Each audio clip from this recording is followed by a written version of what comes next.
సరిహద్దుల్లో ఉద్రిక్తతల effect stock markets పై పడింది. Stock మార్కెట్లు భారీ నష్టాల్లో ట్రేడ్ అవుతున్నాయి. సెన్సెక్స్ 1100 పాయింట్లకు పైగా నష్టపోయింది. నిఫ్టీ కూడా 300కు పైగా పాయింట్ల నష్టంలో ట్రేడ్ అవుతోంది. ఉదయం లాభాల్లో ప్రారంభమైన మార్కెట్స్ తర్వాత అమ్మకాల ఒత్తిడితో నష్టాల్లో జారుకున్నాయి. బ్యాంకింగ్, ఐటీ షేర్లు లాభాల్లో ట్రేడ్ అవుతున్నాయి. Axis bank, Adani ports, Adani enterprises, Trent, Bajaj finance షేర్లు నష్టాల్లో కొనసాగుతున్నాయి. బ్యాంక్ నిఫ్టీ కూడా 900 పాయింట్లకు పైగా నష్టాల్లో ట్రేడ్ అవుతోంది.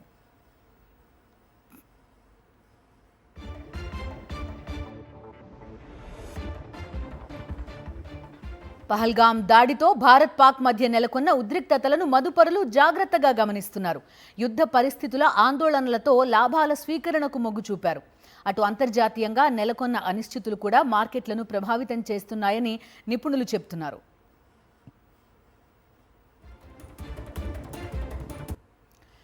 తాజా పరిణామాలతో పాక్ స్టాక్ మార్కెట్స్ కూడా భారీగా నష్టపోయాయి. కరాచీ స్టాక్ ఎక్స్చేంజ్ 100 సూచీ గురువారం దాదాపు 2500 పాయింట్లు పడిపోయింది. ఈ నేపథ్యంలో Pak stock exchange portal down కావడం చర్చనీయాంశమైంది. శుక్రవారం ఉదయం ఆ పేజ్ యూజర్స్కి అందుబాటులో లేదు. ప్రస్తుతం ఇది మెయింటెనెన్స్లో ఉందని, త్వరలోనే అందుబాటులోకి వస్తుందనే మెసేజ్ కనిపిస్తోంది.